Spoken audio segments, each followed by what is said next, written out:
Here are today's top news happenings and why they matter.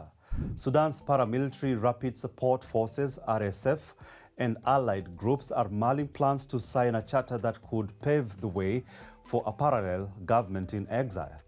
The signing, originally planned for Tuesday, was rescheduled for February 21st at the request of Sudan's People's Liberation Movement North, SPLMN leader. This announcement was made in Nairobi, triggering a diplomatic standoff between Sudan and Kenya.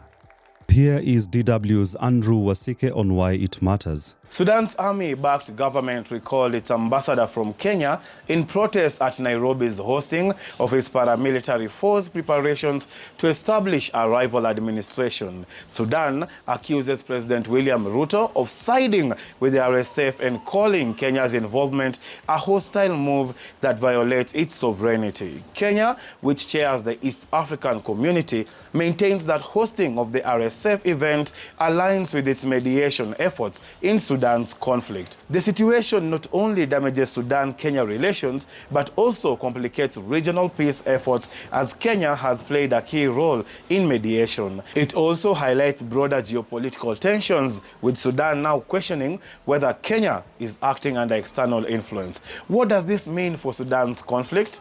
If signed, the charter could formalize an RSF-backed rival government, further deepening Sudan's political divide. However, the RSF has lost significant territory in recent months, including Al Jazeera State and parts of Khartoum, raising doubts about how viable an exiled administration will be. Back to you, George.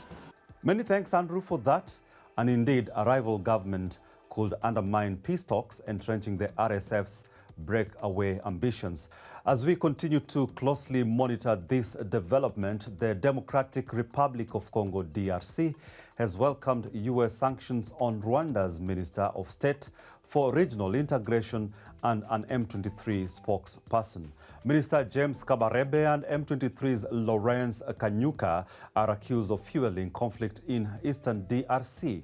Rwanda has denied supporting M23, calling the sanctions unjustified. So why does this matter? These sanctions could increase international scrutiny on Rwanda's alleged role in the DRC conflict, further isolating Kigali diplomatically. If additional sanctions from other international partners follow, as the DRC government is demanding, they could disrupt M23's operations and the illicit trade networks funding their rebellion. And finally, a federal judge has again ordered President Trump's administration to unfreeze foreign aid. This comes as African nations grapple with funding suspensions fallout.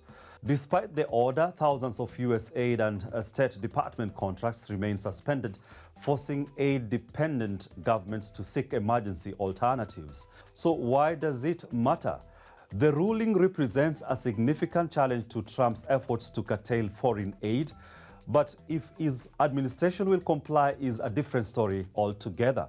The suspension has disrupted critical health, education, and food security programs across Africa, compelling nations to urgently seek alternative funding for essential services.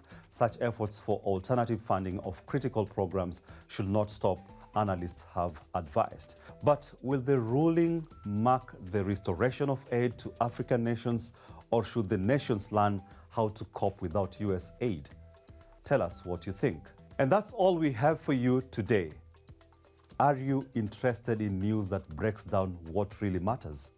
Subscribe to our YouTube channel, DW Africa, and don't forget to like and comment on our stories. I am George Okachi, and thanks for watching.